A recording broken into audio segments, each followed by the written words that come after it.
The following is a local resident producer's program. The program content is the sole responsibility of the producer and does not necessarily reflect the views or policies of CATV2, Oshkosh Community Media Services, the City of Oshkosh, or Time Warner Cable.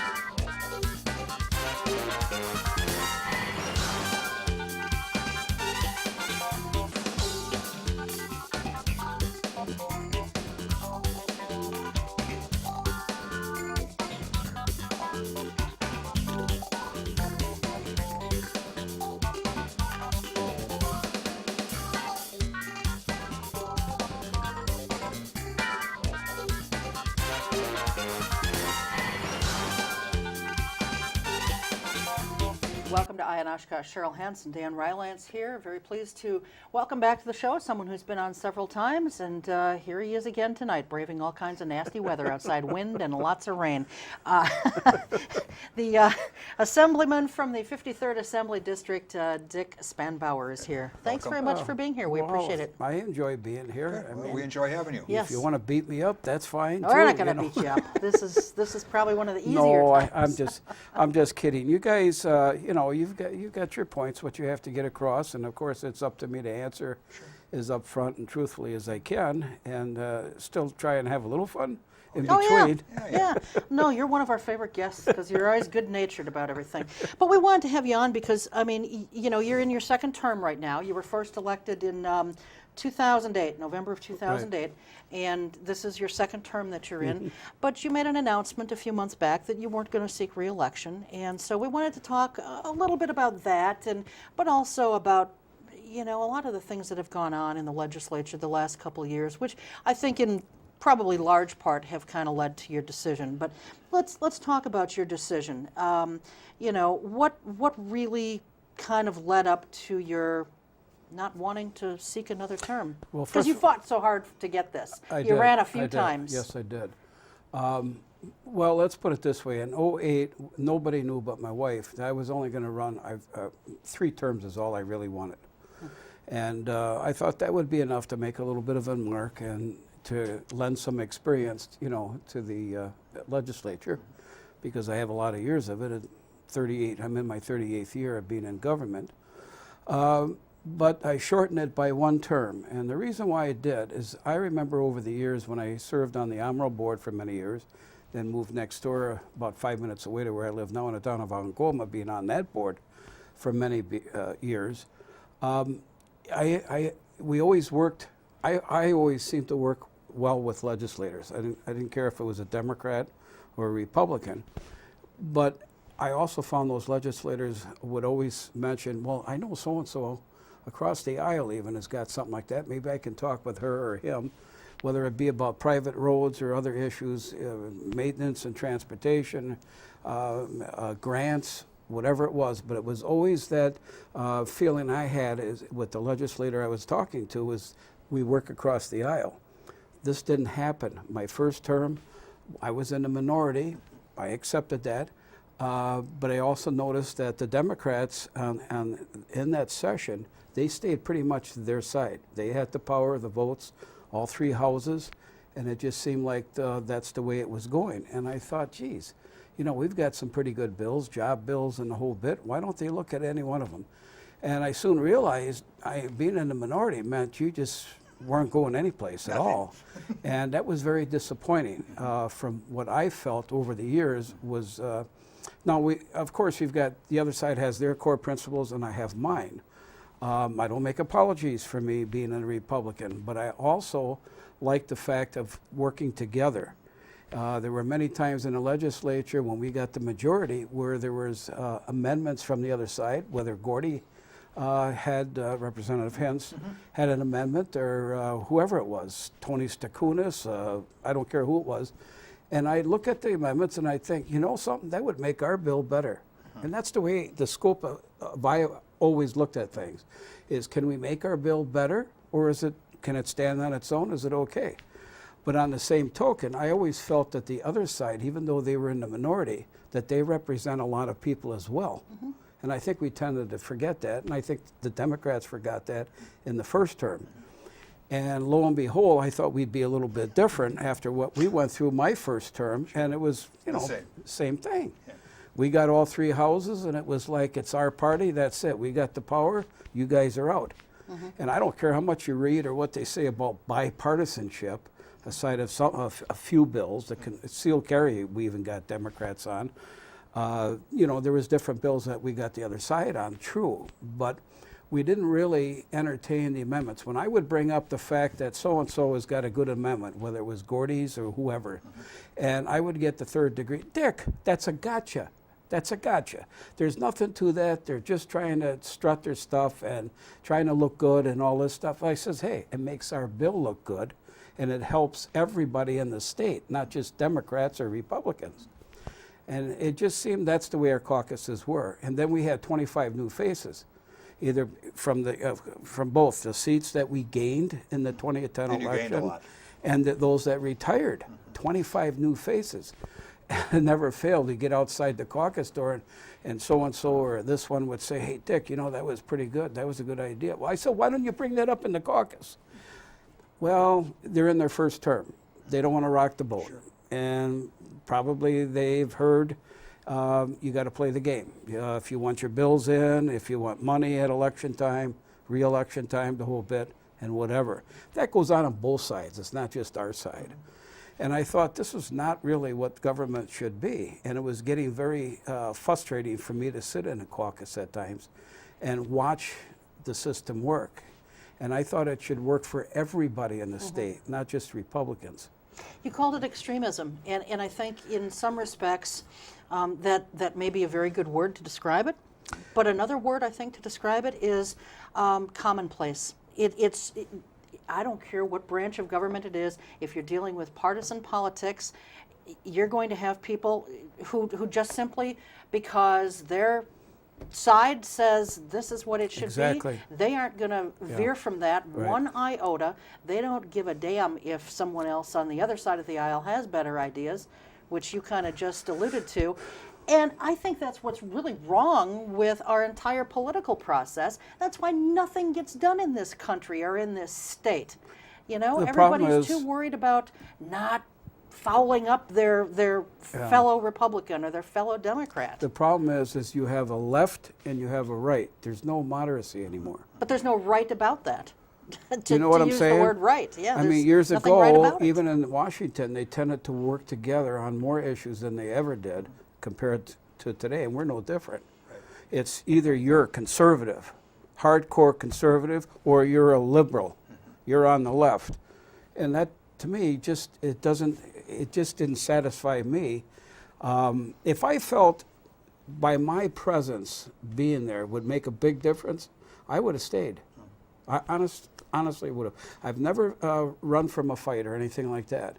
But I think this is something that has to change in the heart and in the mind. And I was always against term limits, because I always felt, I think I'd like to err on the side of somebody that really does the job and has the experience, and you lose them. But then on the other hand, I thought, how do you get rid of what we have today, both in Washington and the state of Wisconsin? And it seems to me, I think the only place to go is the term limits. Yeah, but Dick, the only people that can and I'm not sure an amendment on the Constitution are the legislature. I was going to just say that's the problem. It's a constitutional thing, and it's not just one session that you have the majority. It has to go through 2 legislatures and has to be put on for a referendum. Right. The referendum part, I don't think would be a problem. It's getting it to. Oh, well, it would pass overwhelmingly. Yeah. There's no question in my mind about that. People are fed up with us. On both sides. Absolutely. I have seen the independent voter grow from maybe 10 or 12% to 30. I honestly mean that. I've read a lot. I don't care if it's the New York Times or whatever articles or whatever I've read, but I also have done it from experience. Most of the people I talk to say, I'm not a Republican or a Democrat no more. I used to be a Democrat or I used to be a Republican, but I sometimes don't like any one of you guys. So they like to vote for the person they feel, they're coming around a little bit now, that best represents their interest and the interest for the state. So this is where they talk about swing elections. This is where the independent voter is going to cast a lot, you know, the difference in election, whether it be Walker's recall or it be in the November this year presidential elections. And that's what's growing. People are just fed up, and no, I can't blame them. But see, then I think that the independents or the Green Party candidates or whoever, I think that these debates ought to be open to the front-running candidate in each party, you know, because otherwise the other guys never have a chance to really truly get their message out and their positions heard. If it's always just going to be debates between Republicans and Democrats, you know.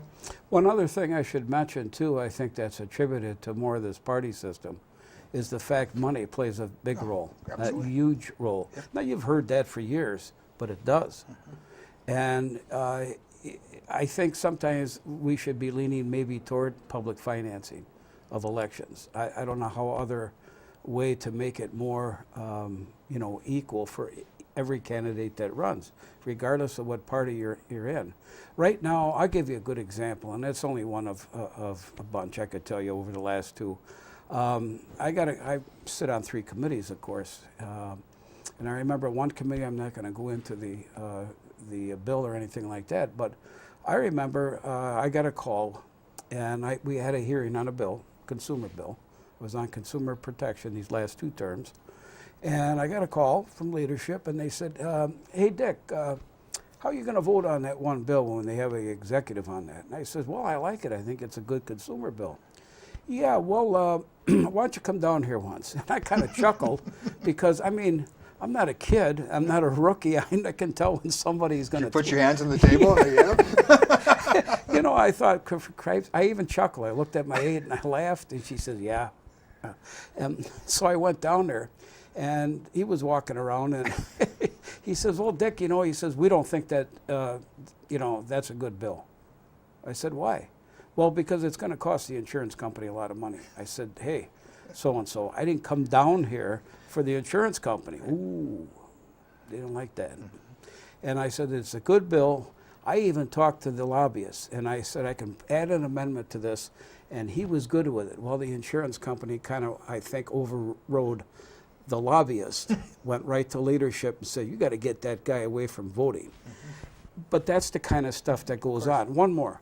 I'll never forget this one. This has happened more than once. We're going into an executive session, okay? Had the hearing, the whole bit. Executive session means nobody gives testimony.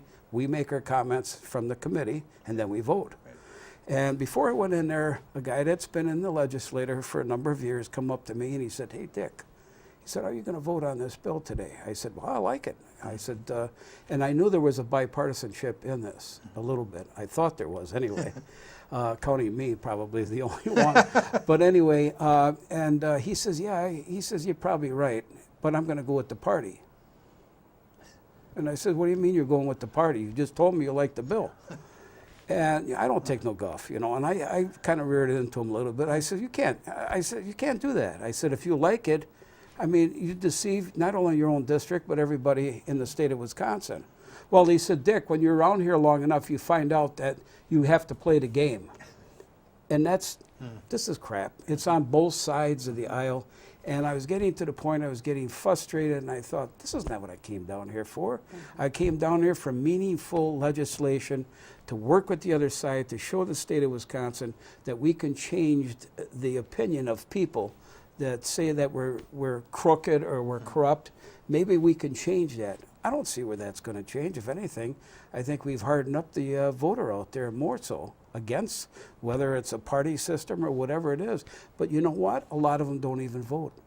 Yeah. How do you explain in a primary when you get 6,000 or 6,200 people to vote? We'll say in my district, and in November you get 28,000. How do you explain that? You know, people just don't have that apathy. I remember a gal one time says, "Oh, I'm going to vote for you in that November election." Oh, yeah, yeah. And I says, a November election? I said, don't you vote in the primary? She said, oh, no, we don't fool with that. That's a waste of time.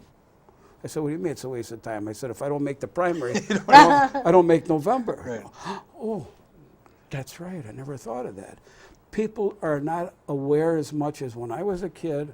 My folks, the neighborhood, the relation, whatever, you'd always talk about the candidate, what he stood for. We're all going to the polls at a certain time. You want me to pick you up and that? People were into it. You know what I'm saying? Mm-hmm. Today, they stay away from it because they always feel their vote doesn't count. That shouldn't be. No. Okay, if we can't reform the legislature, like on term limits, because only the legislature can, Right. all right, and we can't do all these things, it seems to me the only way, or one way to do it, is for you not to quit and for you to stay. You've got a safe legislative seat, I think.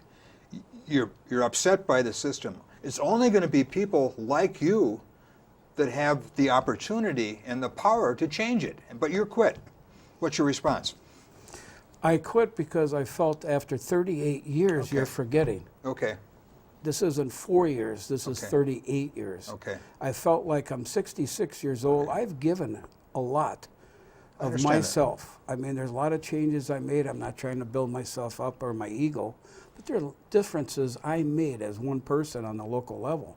So it wasn't, I don't want to throw them 30-some years away. I understand. want to retire at the fact that that I've accomplished something. So Making- there are really multiple reasons why you're... Oh, sure. And not just the legislature. Yeah, Okay. and I looked at that and I thought, hey, I'll have 38 years in serving the public. I understand. Either elected, appointed, I volunteered in between, different things. And there are a lot of things that I'm proud of that occurred with me being on the board. And I don't take nothing away from my board members or anything like that, but just, you know, and I've looked at the whole picture. And I thought, you know, 2 terms, that's enough. Well, do 2 more years, do 1 more term, and make it an even 40. Yeah, And, you know, listen to her. I had some people say to me, Dick, if you ran as an independent, you'd probably win. I don't know. You're losing your microphone there. Here, we'll get it for you. Yep, we're trying here. There you go. Sorry, folks. Dick Spanbauer has retired, but he's still on Oshkosh That's tonight. right. We're having some minor technical difficulties. That's right. So- Well, and even though you are not going to seek re-election, you've still got some months to go yet on your term. Oh, yeah. But the actual work in Madison, the legislative session has ended about a month or so ago. What was that like, Dick, for you, knowing that you weren't going to be returning, you know, That- sitting in that chair for was difficult. what you knew was the last time? That was difficult, especially when Peter Barker, the minority leader, before they went on another piece of business, I had given a testimony on a bill that I had, and he said, Mr. Speaker, he says, if you don't mind, and Kramer looked at him and he said, what do you want? And he says, I'd like to congratulate Spanbauer on the work he's done with veterans, because that was my aim, being chairman of the Veterans and Military Affairs, to get as much push through that my committee as I could.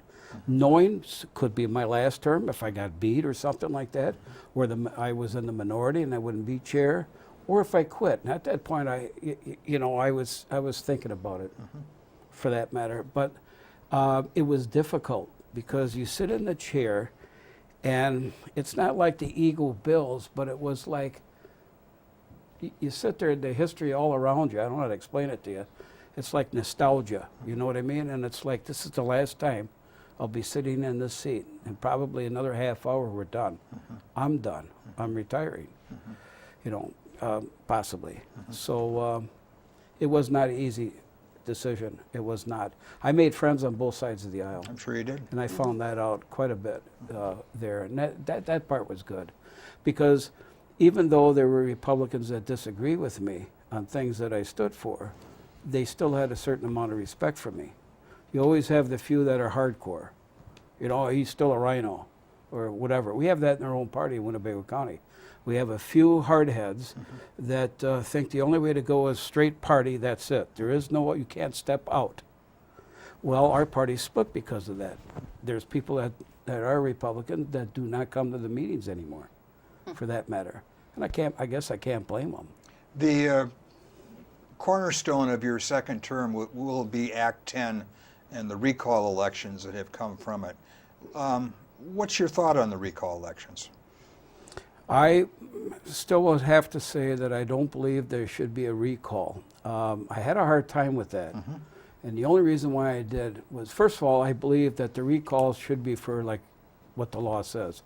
If you're not doing your job, malfeasance, or you commit a felony or something like that. Because what is happening, you have people that maybe, I'm pretty sure there's one or two that retired and are sick of the BS down there.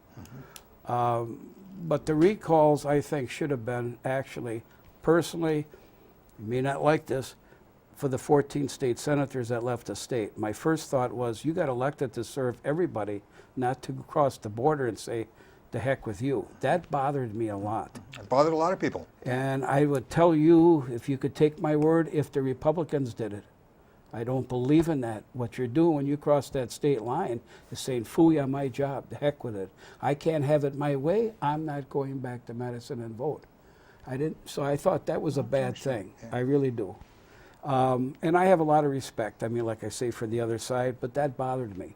On the other hand, with Walker, sometimes I thought to myself, I could almost see another point that's rarely brought up, is the fact that maybe people feel the recall should be because he did not campaign on that. You told us that one year before, that on that collective bargaining thing, you knew nothing about it. Nothing. Nothing. Absolutely nothing. Well, the whole state didn't. Right. He really astounded me when I was in his office. He knew I had the state unions behind me and the whole bit, whatever. And I'm a blue-collar guy. Hey, I don't make no apologies for that. They've done a lot of stuff for me. I get a little pension from a company working, you know, when I was at one of the paper companies here in town. And, you know, I'm proud of that, for that matter. But when he told me in his office, he said, look, he said, Dick, I will not cut their benefits. I will not cut their wages. And I'll get rid of the furlough days. Those were his exact words. And there was a little pause, 3 or 4 seconds. And I thought, oh, I could live with that. I think the state can. And I even asked him about privatizing. And he said, no, we will not privatize the state corrections. And then he hasn't. And he gave me a letter to that effect, who in turn I gave to some state officials. I had no idea that he was going to do that. None at all. That was a shock. And when I say it hit me here, it did. I mean, it did. And it hit a lot of us, especially the new people. Because even a lot of Republicans on our side weren't quite anti-union. Right. In the past, you can look back in the records from Tommy Thompson, they always voted for the union contracts. There was not an issue. So I told the governor, and I says, I think we're going to lose seats over this. At that time, I thought, this is after he announced, and then I had a meeting with him some other place we were going, and I brought it up to him. And I says, I think we're going to lose seats over this. I don't know if that was a good idea, what he did. I think we stand to lose more than it's worth, because if the Democrats get the majority, I said, they might just undo everything, or most everything that you did, instead of just giving him a voice. And I gave him a plan that he didn't disagree with. I told him, I says, you can freeze the wages for 2 years, have them pay more for insurance and pension. And I said, you got to change 2 arbitration points. One is the arbitrator now cannot compromise. He has to take one extreme or the other. That's wrong. Should be able to compromise. Number 2, you have to take in consideration economic conditions in each area. Milwaukee in the white collar section might have more money, and you take my Waupun, they don't. Half their tax property is tax exempt. So they don't have a lot of money. So arbitrators should have the right to take that in consideration. The other thing was, I said, have a QEO. Doyle took it out, of 1.5. Let them be able to, with all their benefits, from the teacher all the way down to the state corrections worker. Every person, whether he cleans the bathrooms at Winnebago, he's a clerk, the clerks, wherever they are. And all the way from the teachers down, as I said before. And I said, but don't take their voice away. I don't think you realize what's happening. The proof of that was real simple. In the caucus, when he's announcing this, I'll never forget this. It's at 4 o'clock on a Thursday. He's talking about the fact and leadership after he talks about this. And he said, yeah, we wanted to do this right away because we figure you guys are probably going to get nailed, emails, phone calls, hate mail, you name it. You might even get threatened with being picketed or boycotted if you got a business. But he said, after about 2 or 3 weeks, this will blow by and we'll go right onto the budget. Right. I looked at the fellow next to me, Dean Cofford, I'll tell you right now. And I said, I don't think he knows what he's talking about. He doesn't understand this, the working man. Yeah. He doesn't. And they have no idea what a union means. Lasted more than 2 or 3 weeks. Yeah. It's lasted more than 2 or And 3 I months. thought, oh my gosh, you don't know what you're saying, you know? And it was just a shock. Will he be recalled? I don't want to go into that. Okay. But I'll tell you what, there's a lot of Republicans today that feel that Walker will win because all they are is union thugs, Democrats, and liberals and teachers that are going to vote. No. No.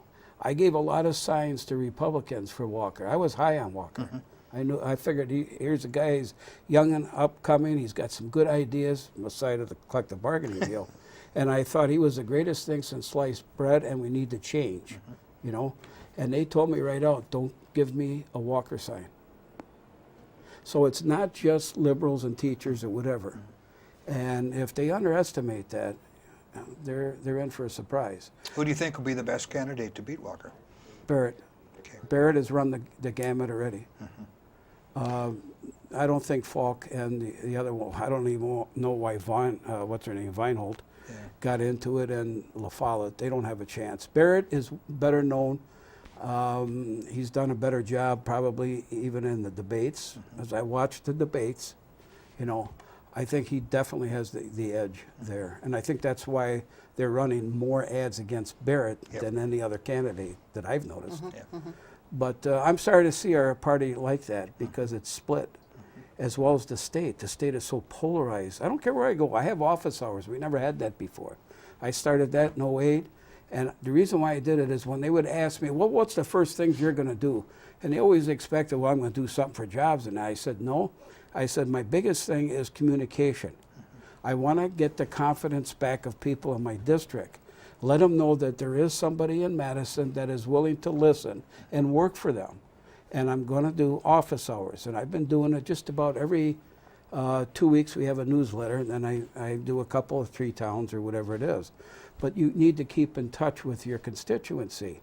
Right or wrong, indifferent or not, or whatever, I don't care who comes into my office hours.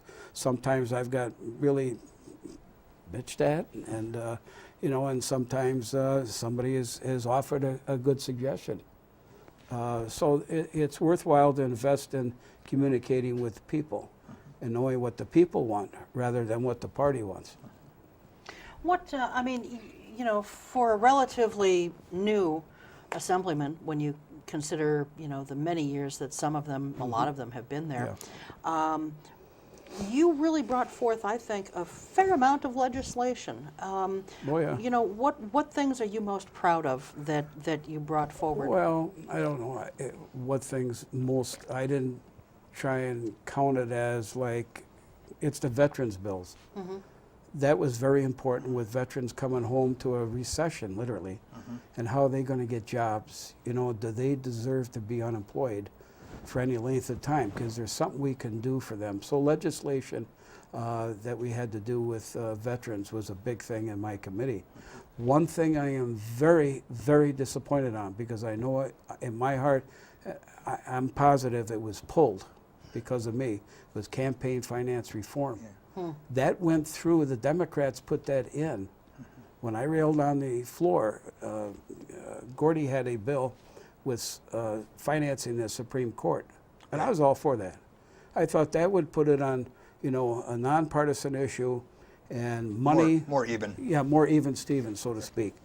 And so I railed about that. But then I found out that night the Senate was voting. They said, yeah, we'll go along with that, but they would allow outside money 3 times as much to spend than any candidate has. And I thought, where is the fairness to that? Where do you make the candidates equal if outside money can come in? How do you know that outside money is not from somebody hiding through a committee that's going to have a case heard by one of these justices? Right. So they called, my aide says, you'll never get a bill in. You're a rookie and you're in the minority. Well, that was different. Democrats called 3 days after that and said, we want your bill in. Not only got a hearing, but it got a unanimous vote, went to the floor and got a unanimous vote, okay? And the Senate, because there was a senator, name's not important, he said, we can't take a rookie Republican's bill over our bills, and it died. So Gary Talkin is chairman of the Ethics Election Reform Committee. And he said, Dick, we'd like to get that bill in this year. Had a good hearing on it, the whole bit. Well, a couple months went by, and I said, how come I'm not getting a vote on this? He's, well, I said, never mind, Gary. I know what happened. I got a hold of Fitz, and I said, Fitz, how come my bill? He said, I don't think you have enough votes for that. I says, do you realize that bill went through uncontested, unanimous, in committee and on the floor last time? What does that bill do again? I said, This is your majority leader. Yeah. Yes, okay. Well, he's the speaker, actually. Speaker, I'm sorry. Well, you said majority And leader. I knew right then and there. And he said, oh, yeah, he does that, huh? And then he walked away. But you have to remember, you have a lot of outside money coming in, recalls, both sides, whatever. They don't want to lose that. They use that to hammer one another, both Yeah. sides. A number of people have already thrown their hat into the ring, seeking your seat when you're done. What advice would you give them about what they have to look forward to? Yeah, I asked one guy that. I said, two guys actually. I said, do you realize what you're getting yourself into? No, they wouldn't have any idea. They wouldn't. You know, you can tell them till you're blue in the face. But then you don't know what kind of character or personality they have when they get down there, because that can change. You can go down there raring and whatever, and you want to be, I'm going to be up front and all this. You get down there, you can get intimidated real fast. Me, I'm older, I've been in government longer. It wasn't that easy to intimidate me. I usually said, you know, what was on my mind. I didn't go down there as a rebel, I always say, or a radical. That was not my aim. It was to make the state better based on the experience that I received from being on, whether as chairman, supervisor, planning and zoning. I don't know how many committees I've been on or whatever in those 30-some years. But that, I wanted to use that experience, and it helped. It's tremendous help when I sat on committees, especially urban and local affairs. Sometimes there was only one person that had some type of government experience. And I was able, Gordy was actually chairman, I believe, for consumer protection, and there were some things I was able to add, and Gordy was respectful. I have to give him credit for that, being the chair, and he was in the majority. But he didn't try to overrule me because I'm in the minority. He didn't do that to me. If he felt I had a good idea or I had a different slant on something, he would entertain that. And you probably wouldn't have done it to him if you would have been in. No way. Right, And I right. proved that on my Yep. Veterans Committee. I ran a very bipartisan committee. We're almost out of time, but in about, I don't know, 20, 30 seconds, what is your future once you're done? What are you going to be doing? Well, I bought a fish license here about there 2 you go. weeks ago. I haven't fished. I always tell people where I get my iced tea. I always say, yeah, I'm going fishing, the boat's going out and all that, and they all go, yeah. They all laugh. So But this this is for time it real. will. This time, You're this going time I fishing. think I will. I probably will get on, I would like to get on the county board. All right. I've been on the local level Yeah, yeah. in towns, and I'd like to, and I had a bunch of them say, Dick, why didn't you run for the, I didn't, I hadn't made up my mind in Understand. December. Politics may still be in your future. Yes. Thank you for Maybe on a always part-time. voting your, Good to see you again. Good heart. luck. All right. We're going to take a short break, and when we come back, we're going to be talking birds. We'll be right back. Okay, you got it. That would have been the perfect time for you.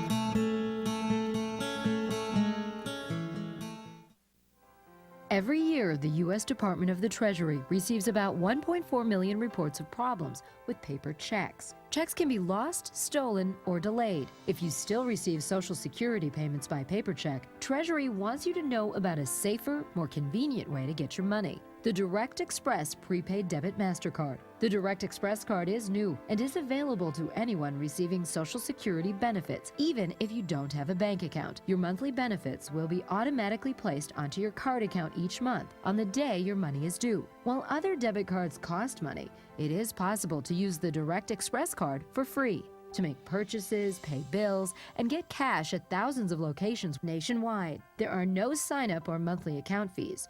No more waiting for the mail or worrying about lost or stolen checks. Call 1-877-212-9991 or visit www.usdirectexpress.com.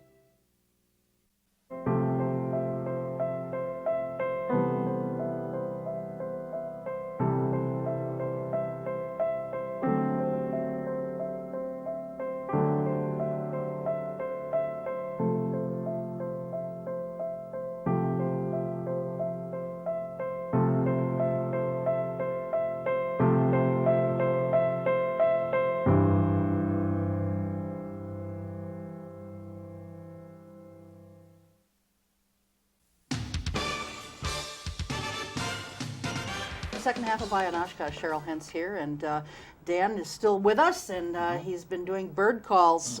Every time he's left messages for me since we booked this segment, he's been doing bird calls on my answering machine. So, and then I'm with, really under this. with little messages saying, identify this bird and that kind of thing. So, Do you want me to start with the bird or end with the bird? See if they can recognize what kind of bird it is. Cardinal. Yeah, that's what I'd say. Really? Well, there Yeah. you go. See, Very it's a good. cardinal. He's been telling me it's a pregnant sparrow, but I knew better than that. Since they don't get pregnant, yeah. Thanks for helping me out. I appreciate that. Anyway, thanks very much for being here. We've got Janet Wissink to my left, and Janet is the president of the Winnebago Audubon Society.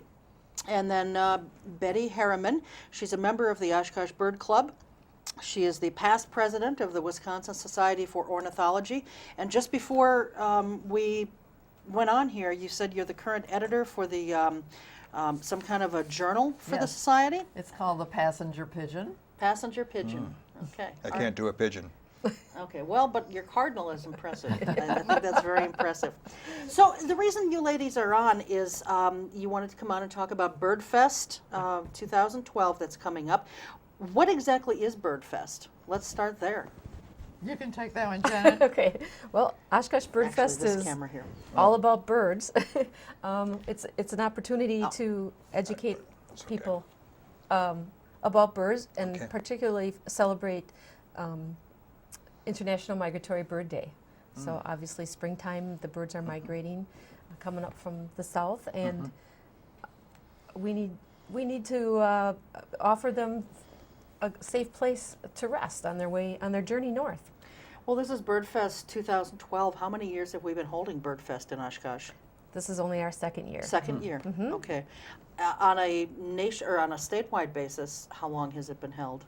Well, this whole event is basically a result of Bird City, Wisconsin. Okay, hold that Okay. up for that camera, number 3 right there. Number 3. Bird City, Perfect. Wisconsin. Yeah, up a little higher. And Bird City, Perfect. Wisconsin Perfect. is a project found only in the state of Wisconsin Okay. that started about 2 years ago. I mean, the actual Okay. results of it, the planning, of course, took longer. And it's basically an effort to tie the interests of urban areas where there are a lot of people with doing good things for birds. So you can have birds in the places that people actually live. What's good for the birds makes a happy, pleasant place for people to live, and it's trying to get that notion across. So this project was created that would try to get the communities, and they can be towns, villages, even townships, or in a few cases it's actually counties that have done it, to apply for bird city status. It's patterned on the same order as Tree City, which Oshkosh has been about 30 years now. Not identical, but the same sort of thing. And there's a list of criteria in 7 different categories, and you have to have at least 1 from each category to qualify.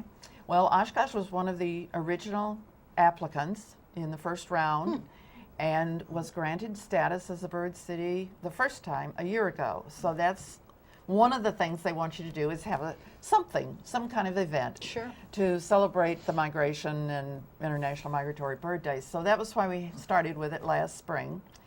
And then this year, Oshkosh reapplied. You have to apply every year, just like you do with Tree City. And this time around, Oshkosh was granted high flyer status.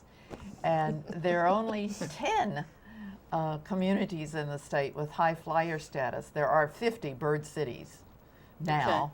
There were 15 in the initial go-round, but now in its second year they've gotten to 50. And one of the things that made us a high flyer city, one of the main things that did, was the fact that a pair of peregrine falcons decided they would like to have Oshkosh as their home. And the university built the nest site up on top of Grunhagen Hall and put a falcon cam, a camera on it that takes a picture every minute or so of the birds in the nest. They have 4 eggs this spring, and Mama is very faithful to those eggs right now. But you can watch, from your computer at home, you can go online and watch what's going on in the nest. And once the babies are hatched, it can get very interesting because they'll be bringing in prey to feed those kids. Well, where would someone go on the internet to see this? Well, right now we have a link to it on our website, which is OshkoshBirdfest.com. Which we've got, and we're going to be putting up during this segment. And it's under the news page. Okay. There's a link there. So go to your website, and then from there, the news link, and that will take you to the peregrine falcons. They can Google UW Oshkosh peregrines, and they'll get to it. They may not know how to spell peregrine, though. I know I didn't. That's a possibility. They'll get close. Or maybe even just falcon cam would do as one word. Yeah. But we aren't going to have it available as a part of Birdfest that evening. We're also participating. We have some activities going on in Gallery Walk on the 5th, and Limelight, the studio on the corner of Algoma and Market, is going to put it up on their big screen TV. That'll be nice. In the front room, and then in the back room, I think it's the back room. Yep, the back they're room. going to have Dr. Rattinger from Ripon, who's a falconer, and he's going to bring a peregrine of his own. A gyrfalcon. A gyrfalcon, the largest of the peregrines, for a gallery walk. So and I think they'll also have some bird photography display that night. So they're really into the bird aspect of gallery walk. So we've already heard a few things about what will go on at Birdfest 2012. Is there a cost for this, and is it just in this downtown location then that it'll be going on, or tell us some more details about this? It's free. It's open to the public. Okay. It's going to start in the morning at Menominee Park. Okay. Some activities are going to start as early as 6 a.m. It's going to go to 2 p.m. in the park. Okay. And then from there, we're going to carry that theme on over to the downtown Oshkosh Gallery Walk, which is from 6 to 9 p.m. So it's Where in Menominee Park? near the Kiwanis shelter. Okay. The children's activities will be at the zoo. Okay. We have a whole lot of games that relate to birds and birding, like Okay. catching the kid in the net and banding him and weighing him and doing all the things you do to a bird when you take it out of the net. Those kinds of things, and that's within the zoo complex.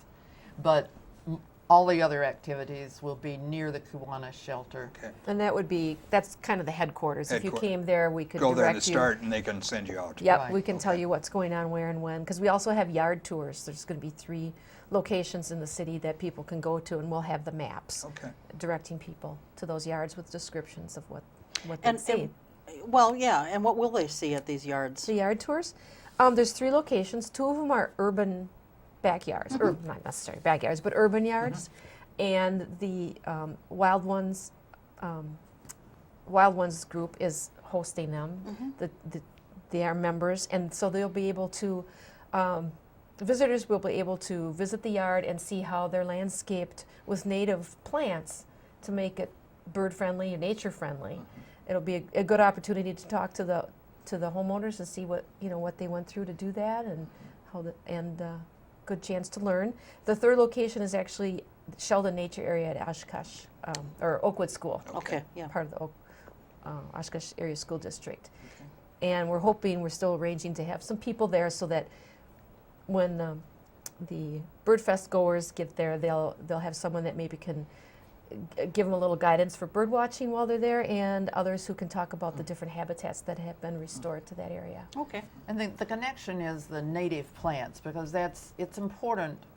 It's much more helpful to the birds to have if that. we would put native plants in our yard that provide them with berries and seeds and places to nest and roost and things like that than the introduced plants. There's a healthier They're more beneficial to relationship them. Okay. between the birds and the native plants. So that's the emphasis with Wild Ones and Okay. the yard tours. I guess I was a little nervous when Cheryl said that you two were coming on, because I have this sort of idea that birders are really eccentric people, and you look really normal. They acted too. So We got him fooled.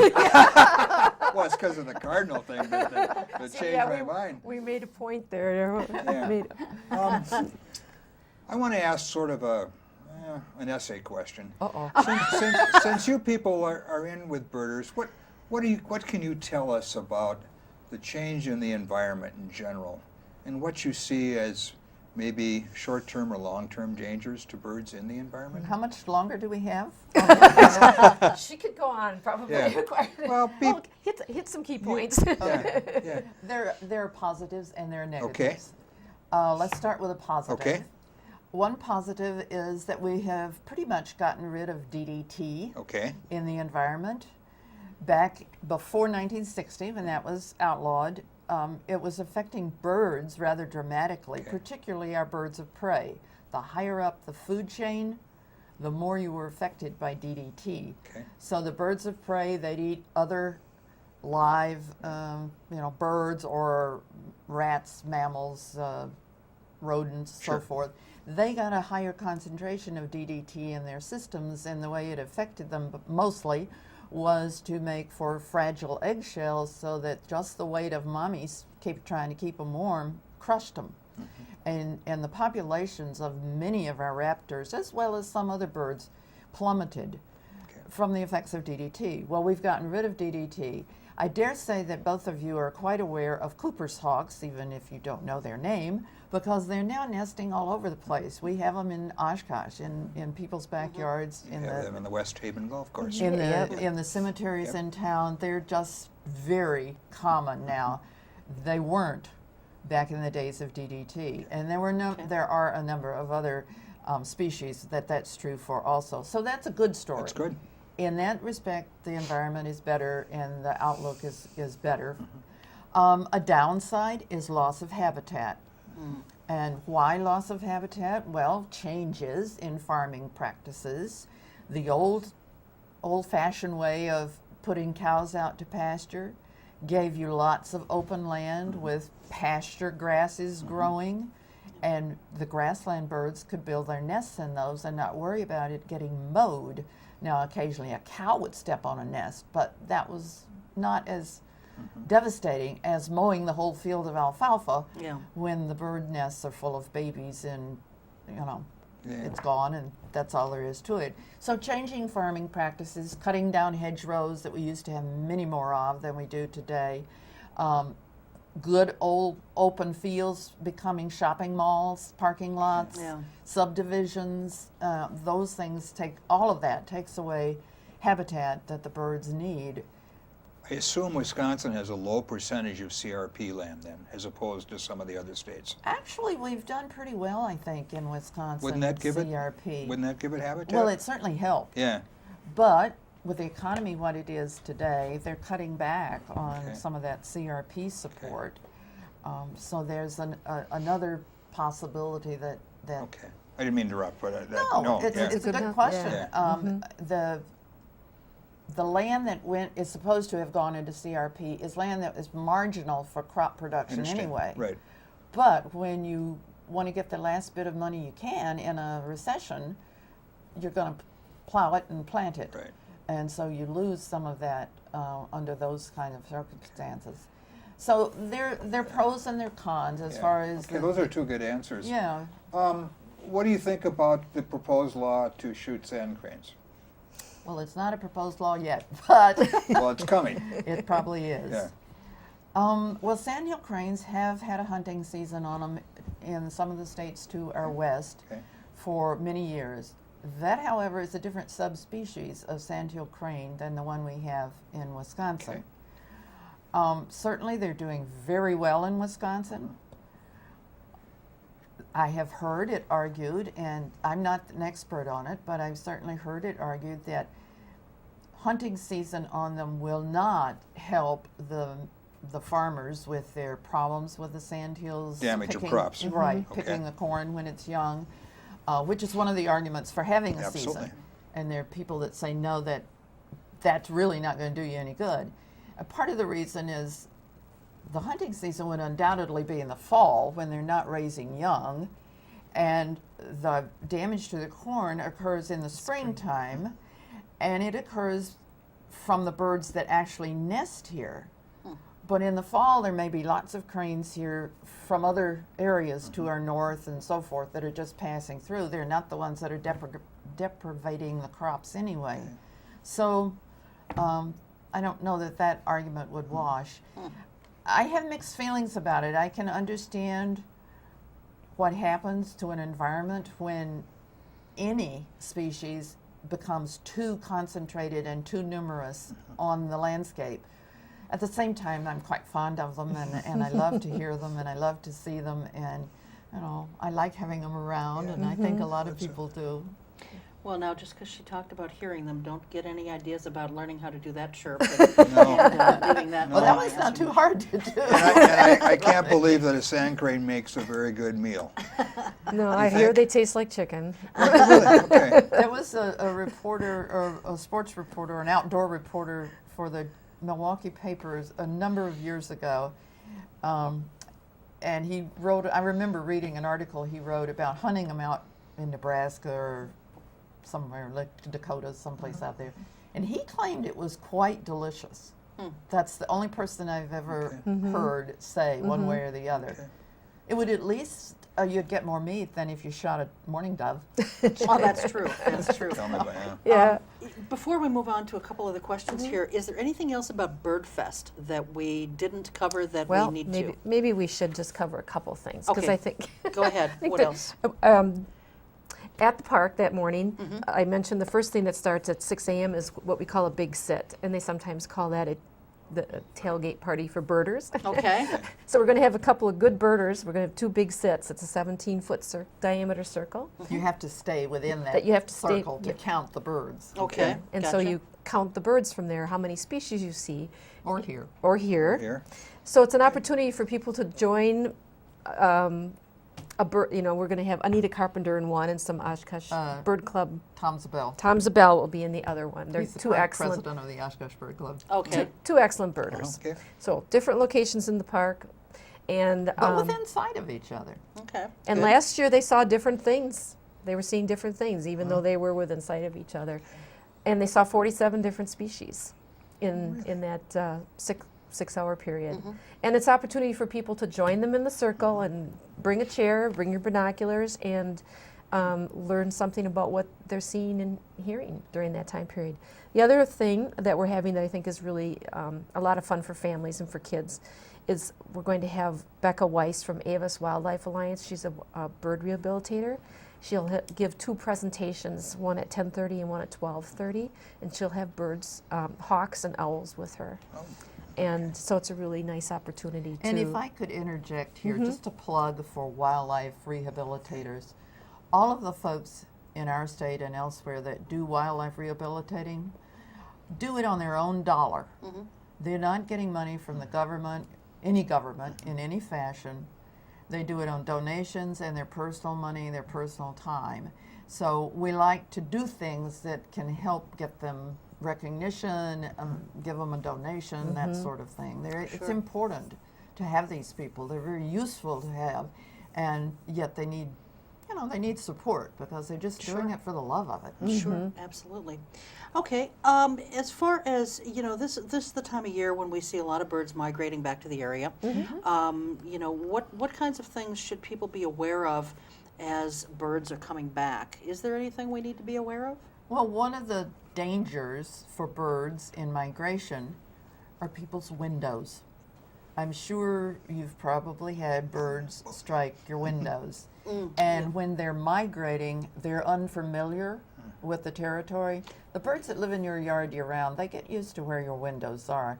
Unless that Cooper's hawk comes through and scares them into your windows, which the hawks have figured out how to do, believe me, I've watched them, they're probably going to do all right. But the migrating birds may be totally unaware that windows are there, and they see the reflection of the trees in your yard and the shrubs in your yard, and they don't realize that this is a solid surface.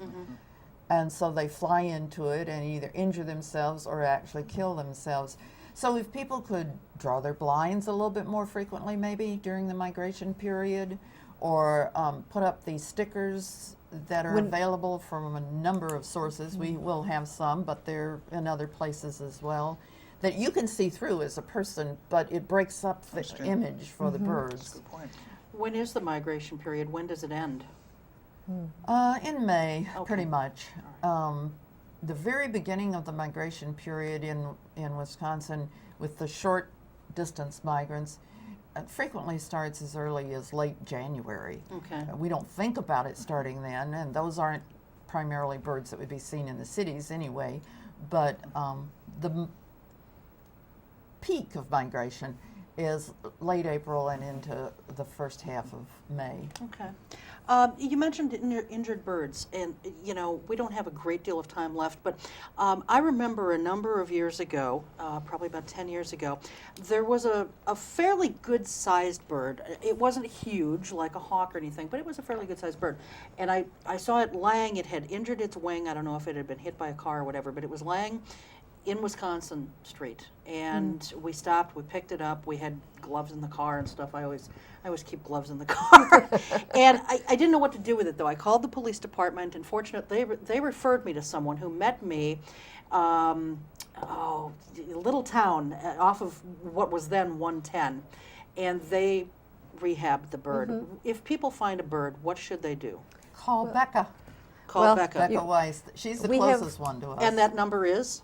I can tell you that if you go to winaudubon.org, that's the Winnebago Audubon Society website, under birds, we have a list of bird rehabilitators. Okay. And wildlife rehabilitators, not just birds, actually. Okay. All right. There's Terrific. another one in New London. That's probably the lady that came and met you Possibly. that time. Yeah. Yeah, there's a number of them around. Okay. Good. Do we have time to mention one more thing? Very quickly. We're having a student art exhibit during Gallery Walk as well. Okay. It's at the old bank building, the old First National sure. Bank Yep, building. sure. Yeah. And so people should come and support the students Yep. and see their art. All right. Yep. Terrific. What birds look like to them.